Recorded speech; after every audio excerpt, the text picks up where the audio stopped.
Hi everybody. Today we're going to look at one type of problem, and actually one problem. And this is a classic calculus problem called a related rates problem. These are infamously some of the most difficult problems for students to deal with. So we're going to spend a good amount of time with them in class next time. And really the only way to go through this is to go through and practice. So we'll start with this as a lecture, so to speak.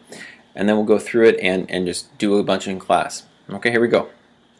So here's a classic kind of problem. This is actually a problem you see all the time. You have a 16-foot ladder leaning against a wall. The bottom of the ladder is 5 feet away from the wall at a particular time, at the initial time, and it slides down the wall. Okay, so it slides down the wall. You can see here, it slides down the wall, and as it slides down the wall, because it's fixed at 16 feet, the edge slides away, and eventually it hits the ground, right? Flat.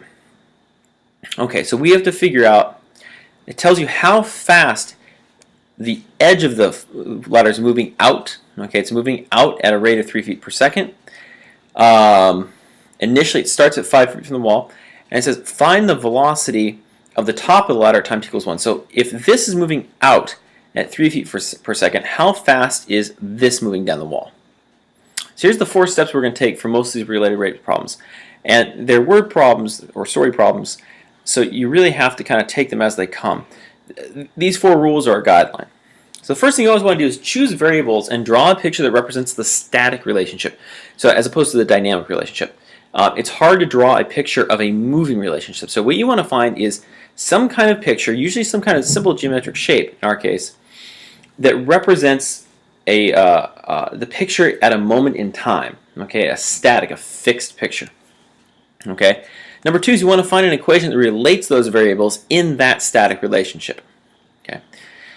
The third thing is we're going to take a derivative of the relationship with respect to time, which is not a variable that's probably part of your equation, so it's going to be implicit differentiation. Okay. And then we're going to plug in and solve. Let's do this thing. Okay. So here's the problem again, and what I've done is I've drawn, here's the wall, here's the ground, and basically here's the ladder. Okay, you'll notice this relationship is a right triangle relationship.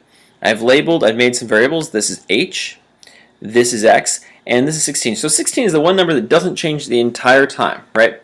At a particular time, the height will be very small and x will be very big. So those 2 letters are going to vary throughout the problem, but 16 will stay fixed no matter what. Okay, so here's our relationship. It's a right triangle relationship, x squared plus h squared equals 16 squared. That's the Pythagorean theorem. So the next step is to take the derivative of both sides with respect to the variable t. Okay, because what we're interested in here is a speed. We're looking for how fast does h change with respect to time if we know that x, okay, the distance from the wall, changes with respect to time at 3 feet per second. So here's what we're going to do. We're going to take the derivative of both sides with respect to t.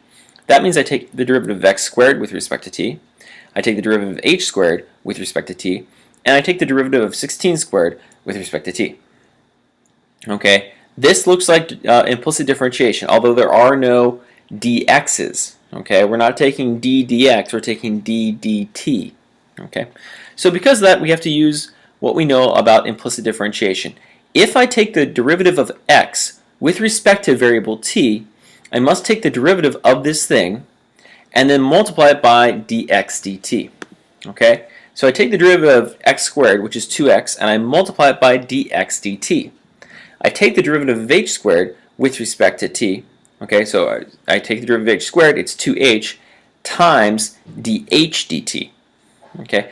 And the derivative of any constant number is 0. Okay? So now I have a relationship between the distance from the wall,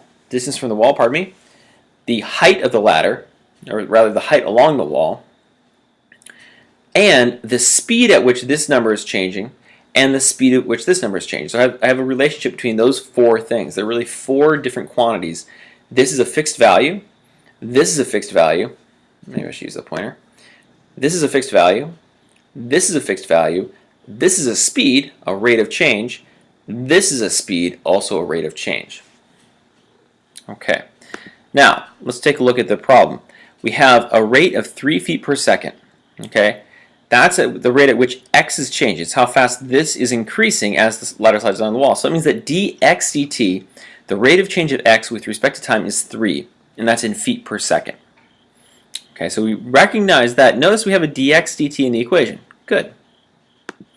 I can plug in 3 for this rate. Okay. All right. So I've got this equation now. 2 times x times 3, which is 6x, right? Plus 2h dh dt. And let's think for a second about what we're trying to solve. Okay. We're trying to solve, and I've moved it up here. Okay. What we're trying to solve here is we're trying to find the velocity of the top of the ladder. So we're trying to figure out how fast this thing is moving, how fast h is moving, okay, as x increases. So I'm looking for dh dt. How fast is h changing with respect to time? Okay, so this is the bit I'm looking for right here, dh dt. So let's see what that's equal to. I can rearrange the equation I have. 2 times x times 3 plus 2h times dh dt, and I can solve for dh dt, and I get this relationship here.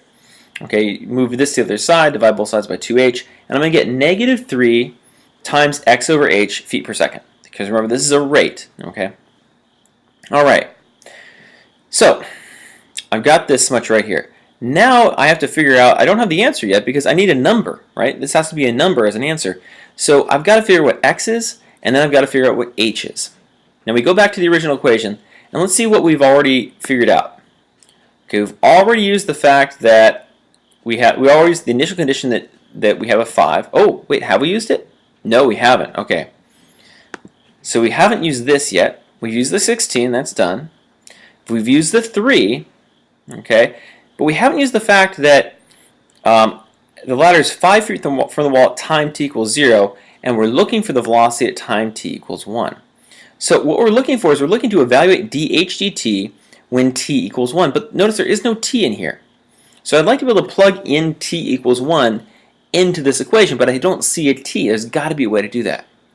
So we're going to go back to our original equation here. We're going to look at it. Okay? And we're going to say that at time t, x is 5. So I could write 5 here, okay, for time t equals 0. I don't want t equals 0 there, though. I want t equals 1. Now, if the rate increases at 3 feet per second, at time t equals 1, we have to be 1 second beyond what we were before, and therefore 3 feet beyond. So at time t equals 1, x should be 8. Let's see if I can make an 8 here. Okay? At time t equals 1, x should be 8. Okay? So in some sense, plugging a t equals 1 into an equation is the same thing as plugging x equals 8 into an equation. Right, that's what we're saying right here. Okay, so if I plug x equals 8 into this equation, because this is always true for every time of the ladder. At time t equals 1, x equals 8, so I plug that in for x. So that means that time t equals 1, x equals 8, and therefore we can solve for h, and h should be approximately 13.86. Okay, if we solve for h. So we know that at time t equals 1, our triangle is 13.86 for h, approximately, right? There's a rounded value here. X is 8, and the ladder is always 16. Okay, so at time t equals 1, that's our condition. So now, let me go back to the previous slide. I'm looking for this rate when t equals 1. But when t equals 1, x is 8, and h is 13.56. 86. Okay? So that's what we see here. So since the rate is changing at a rate of negative 3 times whatever h is, times whatever x is divided by whatever h is, and I'm interested in the time when t equals 1. T equals 1 when x is h, and x is 8, pardon me, and h is 13.86. Okay, that's what we have right here. So dh dt is negative 1.7 feet per second. Okay, so what that means is that we have to think back to the dynamic relationship. As the ladder slides down the wall, okay, my elbow, if you can see this here, my elbow is moving at one rate, and my fingertips are moving at another rate. And using the fact of how fast my elbow is moving, okay, we're able to identify how fast my fingertips are moving. Okay, so that's what we've figured out here, is that if my elbow is moving at a rate of 5, okay, then my fingertips are moving at a rate of negative 1.7. Now that's only at the instance when at time t equals 1. Okay, it's kind of an interesting concept that as if my elbow moves at a constant rate, okay, then my fingertips may not be moving at a constant rate. It may depend on what time, at what instant we regard it. Okay, so that's what relative rates. And let's go back to the first slide here and talk again about what we did, because this is really important and you're going to have to be able to do this over and over again. Remember, the first thing is to choose variables and to draw a picture that represents a static relationship. So we drew the picture of a right triangle, knowing that the height of the right triangle can change over time. The distance from the wall could change over time, but the hypotenuse of that right triangle was 16 no matter what, because the ladder does not change distance. The second thing was to use that picture to find an equation that relates those variables in a static relationship. Okay, our static relationship was x squared plus h squared equals 16 squared. The third thing was to take the derivative of that relationship with respect to a variable t, usually a variable time. Okay, notice that x and h are the only variables in the equation. T is not even a variable in the equation. Okay, so it's kind of it's something we haven't done yet, where there is no t, but we take the derivative with respect to t. Okay, then we had to do a little bit of work to plug in and solve. Okay, that was the hardest part, really. We had to first of all set up the equation. That was kind of tough. We had to know to take the derivative with respect to t. That's actually the easy part. Then we have to plug in and solve. Plug in what we know, and sometimes we got to do a little bit of work to figure out what else to plug in. But I had to plug in the fact that the rate was 3 feet per second. I had to plug in that t equals 1, and we used the information that x equaled 5 when t was 0 in order to figure out what to plug in when t equals 1. Okay. Thank you all for watching. We'll talk about this more in class next time.